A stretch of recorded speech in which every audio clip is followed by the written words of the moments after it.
Presidente, cuando hoy nos paramos aquí en el Festival del Pensamiento, usted va a tener un reto muy grande y es hablar sobre América Latina. Lo hará con Bruce McMaster, lo hará con el doctor José Manuel, también con José Manuel Restrepo, y ese pensamiento nos debe llevar estamos parados en América Latina.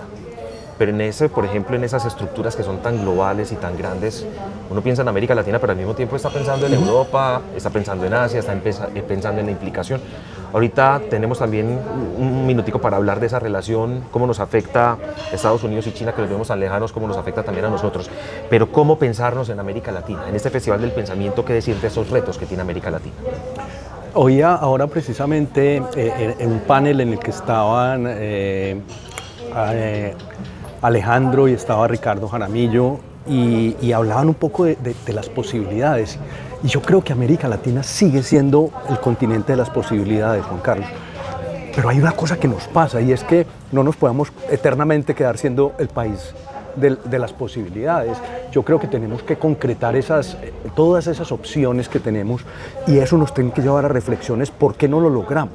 ¿Por qué todos hablamos de las maravillas de América Latina, que tiene diversidad, porque definitivamente es una región con unos temas comunes, pero también con una diversidad muy grande, y hablamos de una serie de oportunidades, pero siempre estamos diciendo oportunidades y no las concretamos? Hay reflexiones importantes. ¿Qué nos pasa? Una de lo que decía ahora Alejandro Santos es que no nos la creemos. Y yo creo que hay de eso bastante, es confiar en nosotros mismos, es cómo nosotros realmente sí creemos que esas oportunidades existen y vamos por ellas, en todos los sentidos, porque esto tiene que ver en lo económico, pero tiene que ver también en lo social, en la riqueza que tenemos. Ahí hay un tema que yo creo que es muy de mentalidad, sobre el cual tenemos que trabajar. Y esa mentalidad nos va a llevar a superar muchas fronteras. Es que cuando somos de mentalidad pequeña, y no lo hablo de pequeña porque no queramos ir más allá, sino que nuestra cultura a veces ha sido de mirarnos el ombligo y de creer que solo logramos la conquista de nuestro entorno, pues a veces nos quedamos ahí mismo. América Latina, ¿cómo tiene que surgir también en esas oportunidades para impactar Asia, para impactar Europa, para impactar Norteamérica, y saber que también tiene una autogestión importante de desarrollar y no pensar solamente en la dependencia de? ¿Cómo pensarnos en ese sentido? Yo creo que lo que está sucediendo en la geopolítica global, que es una cosa muy compleja, genera muchas oportunidades para América Latina.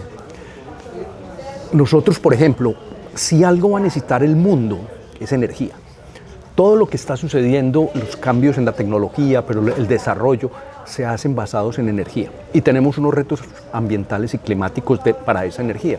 América Latina es un continente que puede ser un proveedor de energía para el mundo, energías renovables, energías limpias, energías que llegan. Entonces, en la transición energética, no solamente ya en el punto de llegada de esa renovación, sino en la transición energética, América Latina puede ser un continente muy, muy importante en el tema. Lo que está sucediendo también en las tensiones de comercio. Nosotros como continente estamos muy cerca del mercado más grande del mundo, que es los Estados Unidos. Eso nos puede generar una oportunidad de salir de ser proveedores de commodities, de productos que no tienen un valor agregado, a pasar a proveer productos con valor agregado desde una región que tiene todas las capacidades para hacerlo. Esas oportunidades hay que aprovecharlas, Juan Carlos.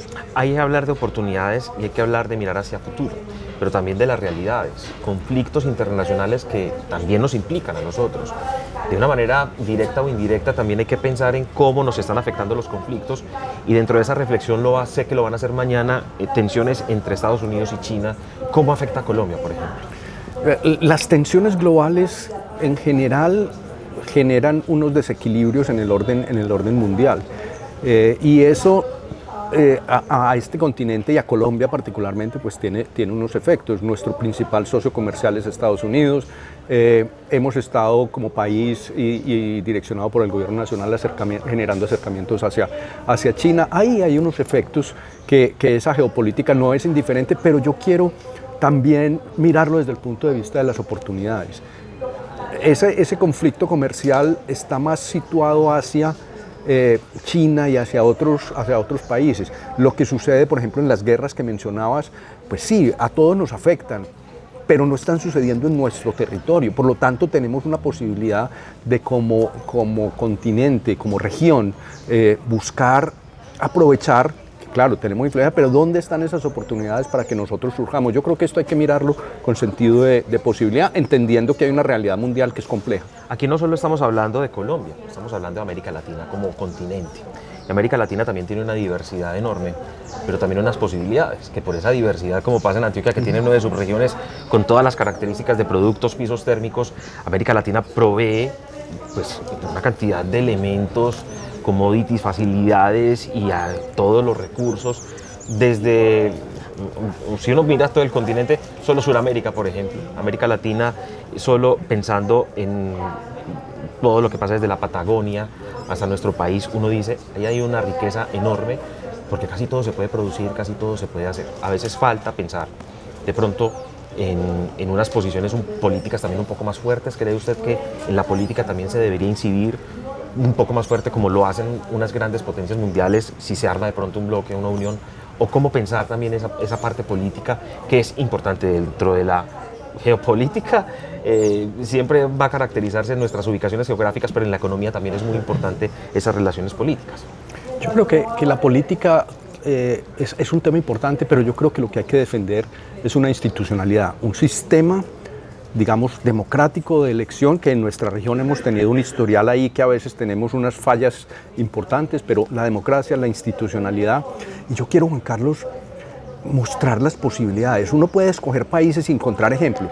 Uno va a Brasil y hay un ejemplo que a mí me sorprende, cómo desde un país como Brasil, que está en nuestra región, se producen aviones. Hay una fábrica que se llama Embraer, que compite directamente con los productores de aviones del mundo. Y que aquí tenemos, por ejemplo, Satena tiene Embraer también. Sí, y compite en el mundo, pero voy a seguir con ejemplos. Perú decidió que en el norte del país, en una zona desértica, iban a llevar agua desde los Andes, iban a generar una zona de producción agrícola, y eso hoy es un gran exportador de productos agrícolas, arándanos, producen espárragos, producen aguacate, y sí se puede. Y uno mira Chile y cómo Chile ha logrado ser un gran exportador también de productos, y uno mira Argentina y tiene una producción en Vaca Muerta, un gran productor de gas, y cómo se convierte en proveedor. Entonces fíjate que en la región hay ejemplos de cosas que podemos capitalizar para hacer la diferencia y realmente aportar al mundo. Lo que tenemos es que cómo volvemos eso más generalizado. ¿Y la cooperación cómo pinta ahí también?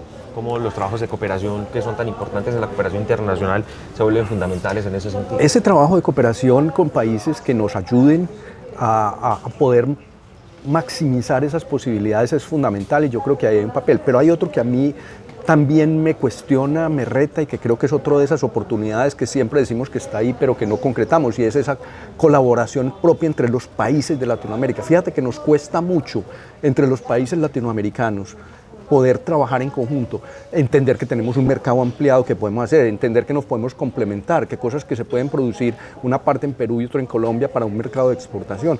Eso nos cuesta muchísimo por razones políticas fundamentalmente, por los ciclos políticos, porque es un poco a tu punto que hablabas ahora, porque ahí está por encima el ciclo político que el interés de largo plazo, que es una de las cosas que nos pesa mucho en esta región. Miramos muy de corto plazo y no miramos más de largo plazo. El pensarse hoy de manera internacional y pensar a largo plazo y pensar en la internacionalización, pero lo humano y lo social siempre también pesan un montón. Creo que es uno de los puntos fundamentales, que usted además es también de esos partidarios de lo humano, del pensamiento social y del pensamiento del ser. Me gusta mucho ese punto, Juan Carlos, porque yo creo que eso es otra cosa que caracteriza a esta región, que tiene muchísimas oportunidades, que vemos unas posibilidades enormes, pero que es una región muy desigual, y yo creo que eso nos tiene que llegar a reflexionar por qué. ¿Por qué generamos esas desigualdades en una región como esta? Y yo creo que tiene que ver con muchas cosas, tiene que ver con una idiosincrasia, tiene que ver con un tema de la política, de la institucionalidad, tiene que ver con un tema de que no nos vemos como sociedad incluyente, sino separada. Ahí hay unas cosas que yo creo que nos tienen que cuestionar por qué como región somos tan desiguales. Y aquí hay diferencias también entre los países de la región, no todos son iguales, pero es una característica que yo creo que si nosotros queremos avanzar como región y buscar una integración a esas oportunidades de manera más clara, uno de los temas que tenemos que abordar es la desigualdad. Pues usted lo hablaba, los países con una diversidad también y con esas desigualdades de maneras muy diferentes. Si lo llevamos al país, departamentos también con unas desigualdades impresionantes. Si lo llevamos a nuestro departamento, algunas subregiones que no la pasan bien por temas también de desigualdades, municipios que incluso pues no la pasan bien, y así en lo micro también se puede ir abarcando un poquitico más, acercando la lupa y dándonos cuenta que la desigualdad es enorme. Y me gusta traerlo, digamos, al terreno local como lo haces, y es que uno mira esta región, Antioquia, y tú hablabas de las 9 subregiones que tiene el departamento, y a mí me preocupa mucho que estos temas sociales los miremos con promedios, porque uno mira un departamento como Antioquia, veía el índice de competitividad y cómo Antioquia había avanzado de manera importante en el índice de competitividad. Uno dice, bien, pero si uno mira al interior, y el gobernador lo decía, hay regiones que no están participando de ese avance en la competitividad. Se centra mucho en el Valle de Aburrá.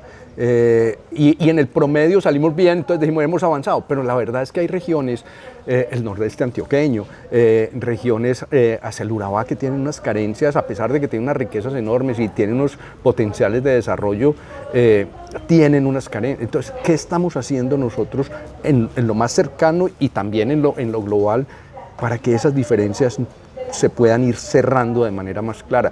Y ahí tiene un papel claramente los gobiernos, pero también el sector privado y las ONGs, todos tenemos un papel muy grande. Todos tenemos que aportar, porque eso no es solo de los empresarios, no es solo del gobierno, es de la misma sociedad, de ser solidarios como sociedad. Y agradecerte por esta invitación, además por ese periodismo que haces tú y Caracol, y también a Prisa por convocar a este evento. Yo creo que es un evento en el que se mira, se analizan los temas, pero se mira con visión de posibilidad y de futuro, y qué tenemos que hacer para construir. Hay que analizar qué tenemos, pero no quedarnos en lo negativo, en lo malo, sino qué tenemos que hacer para poder seguir avanzando. Y este espacio aquí, particularmente en Santa Fe de Antioquia, en el Festival del Pensamiento, es ese espacio y lo valoro mucho. Hay que actuar, y hay que actuar hoy con ese pensamiento que tiene el presidente del Grupo Bancolombia, Juan Carlos Mora, acompañándonos muy amablemente aquí en los micrófonos de Caracol Radio. Es un placer tenerlo con nosotros.